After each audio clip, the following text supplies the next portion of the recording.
Good morning to all. जैसा कि हमने अपनी पिछली वीडियो में बलयुग्म के आघूर्ण के बारे में बात किया था, यानी कभी किसी वैद्युत द्विध्रुव को अगर हम किसी विद्युत क्षेत्र में रखते हैं तो उस पर एक बलयुग्म काम करता है जो उसको घुमाने का प्रयास करता है। अब अगर वो वैद्युत द्विध्रुव जो है अगर वो घूम रहा है तो घूमने में वो कुछ ना कुछ कार्य भी करेगा।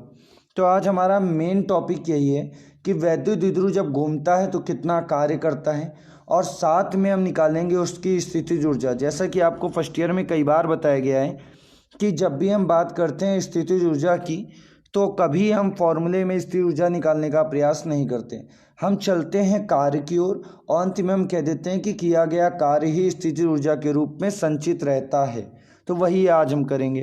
तो जैसा कि आपकी हेडिंग है, एक समान विद्युत क्षेत्र में विद्युत द्विध्रुव को घुमाने में किया गया कार्य एवं स्थितिज ऊर्जा, ये दोनों रूप में आपसे पूछा जा सकता है। आपसे कार्य भी कह सकता है और आपसे स्थितिज ऊर्जा भी कह सकता है। 3 नंबर का टॉपिक है, इजी है, सेम टू सेम जैसा पिछला था वैसा ही टॉपिक ये भी है।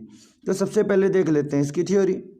जो थ्योरी में लिखा है, जब किसी द्विध्रुव को एक समान विद्युत क्षेत्र में रखा जाता है तो इस पर द्विध्रुव पर एक बलयुग्म काम करता है। यह आपको पिछली वीडियो में बताया गया।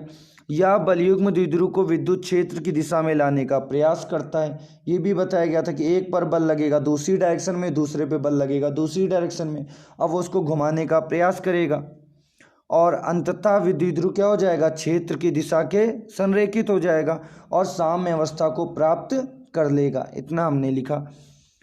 अब इसके आगे हमने क्या किया, सेम टू सेम वही चीज़ मान ली। माना एक विद्युत द्विध्रुव एक समान विद्युत क्षेत्र में रखा है जिस पर कार्यरत बलयुग्म का आघूर्ण कितना है, तो पिछली वीडियो में हमने पढ़ा था टाउ बराबर PE साइन थीटा।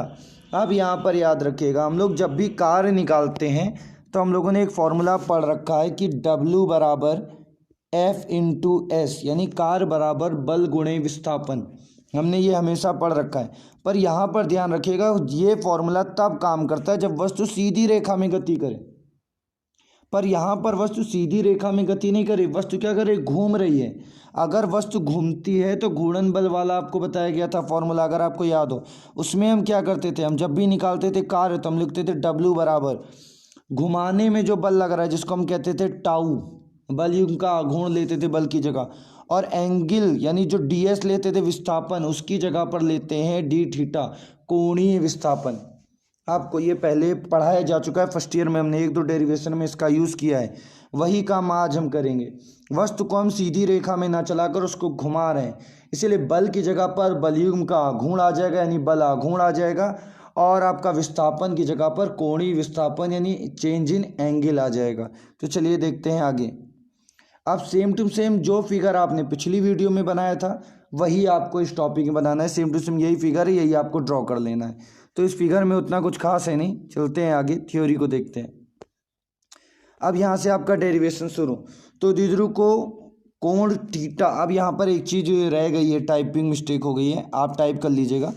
द्विध्रुव को थीटा कोण घुमाने में किया गया कार्य, द्विध्रुव को थीटा कोण घुमाने में किया गया कार्य, बीच में थीटा लगा लीजिएगा। द्विध्रुव को थीटा कोण घुमाने में किया गया कार्य कितना होगा कार्य, तो DW बराबर टाउ D थीटा, अल्प कार्य मान रहे हैं। अब इस कार्य को पूरा करेंगे, ये भी आपको पता है, जब भी अल्प कार्य को पूरा करते हैं तो क्या कर देते हैं, उसका इंटीग्रेशन। तो इंटीग्रेशन करेंगे। अभी पहले टाउ का हमने मान रख दिया, तो टाउ का मान कितना रख दिया, PE साइन थीटा। अब कर देते हैं यहाँ पर इंटीग्रेशन, तो W बराबर हो गया इंटीग्रेशन का साइन, लिमिट लगा दी, किस एंगल से किस एंगल तक घुमा रहे हैं, तो हम θ1 से θ2 तक घुमा रहे हैं तो वो लिमिट रख गई, और PE sine theta D theta. PE जो है वो आपका, क्योंकि इंटीग्रेशन आपका किसके सापेक्ष हो रहा है, सिर्फ D थीटा के सापेक्ष, इसीलिए कोण वाला टर्म अंदर रहेगा, बाकी टर्म कहाँ चले आएंगे, बाहर। तो PE को भेज दिया गया बाहर, integration θ1 minus θ2 sine D theta बचा। साइन का इंटीग्रेशन जो होता है वो होता है कॉस, और कॉस का इंटीग्रेशन होता है साइन। पर जब साइन का इंटीग्रेशन करते हैं तो हो जाता है माइनस कॉस, चिन्ह भी आता है साथ में माइनस का, तो इंटीग्रेशन कर दिया तो साइन का इंटीग्रेशन हो गया माइनस कॉस थीटा, लिमिट θ1 से θ2। लिमिट वाला सिस्टम आपको बताया गया, पहले अपर लिमिट रखते हैं फिर माइनस लोअर लिमिट। ये जो माइनस कॉस थीटा है इसका माइनस उठा के हमने ले लिया बाहर, तो बाहर ले लिया माइनस, तो W बराबर हो गया माइनस PE, और लिमिट भी रख दिया पहले upper limit θ2 minus lower limit cos θ1। साम्य अवस्था मान ली, यहाँ पर माइनस का अंदर भेज दिया, माइनस का कर दिया गया गुणा, तो माइनस माइनस हो गया प्लस, θ1 आ गया पहले और cos θ2 चला गया बाद में। अब हमने साम्य अवस्था में मान लिया। साम्य अवस्था का मतलब क्या है, हमने ये माना कि शुरुआत में वो कुछ एंगल बना रहा था, वहाँ से वो आ गया सीधी रेखा में, तो उसको देख लेते हैं। तो हमने साम्य अवस्था माना, तो एंगल θ1 की जगह पर 0 और θ2 की जगह पर थीटा। ये पॉइंट आप याद रखिएगा, भी फिगर में आपको ये पॉइंट दोबारा से डिफाइन करा देंगे कि θ1 0 कैसे माना और θ2 थीटा कैसे माना।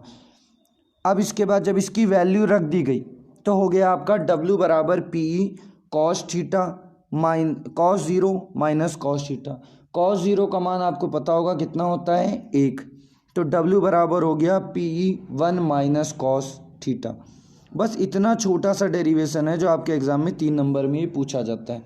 तो यहाँ पर यही जो आपका W है, इसी को हम क्या लिख सकते हैं, इसको हम U भी लिख सकते हैं कि U बराबर PE 1 माइनस cos θ। तो आप इसको U के रूप में भी लिख सकते हो और नीचे एक लाइन लिख सकते हो कि हम जानते हैं किया गया कार्य स्थितिज ऊर्जा के रूप में संचित रहता है, तो इसको U के रूप में भी डिफाइन कर सकते हो। फिर इसमें कई वैल्यूज़ आ जाती हैं, थीटा का मान कितना, थीटा का मान 0 हो तो क्या, थीटा का मान 90 हो तो क्या, मैक्सिमम लिमिट के लिए मिनिमम लिमिट के लिए सारी चीज़ें इसमें आ जाती हैं। वो बाद की बात है, हम बाद में करेंगे। तो चलते एक बार फिगर में पूरा पोर्शन एक बार आपको फिर से समझा देते हैं। हाँ, वापस आ गए फिगर पे।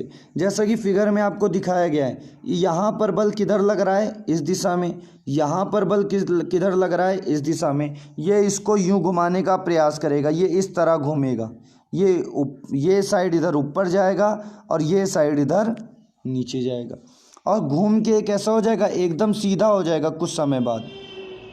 और जब ये सीधा हो जाएगा तो इस साइड पे फोर्स लगेगा इधर की ओर और इस साइड पे फोर्स लगेगा इधर की ओर, यानी अब ये घूमना बंद कर देगा, ये साम्य अवस्था को प्राप्त कर चुका है। तो अब यहीं से हमने जो एंगल वाली बात की कि पहले एंगल 0 फिर एंगल थीटा, तो हमने माना कि पहले ऐसा था तो एंगल कितना बना रहा था 0, क्योंकि हम यहाँ पर क्या ले रहे हैं, कोणीय विस्थापन, कितना कोण घूमा वो ले रहे हैं। तो पहले हमने मान लिया कि ये जो कोण है ये कितना है, थीटा, तो स्टार्टिंग में कोण कितना मानना पड़ेगा 0, तभी तो इतनी दूर बाद ये कोण कितना बनेगा, थीटा। तो ये चीज़ है, ये आपका रहेगा तिरछा, फिर ये बलयुग्म इसको घुमाने का प्रयास करेगा, थोड़ी समय बाद ये क्या हो जाएगा, सीधा। जैसे ये सीधा हो गया आपका कार्य खत्म, ये साम्य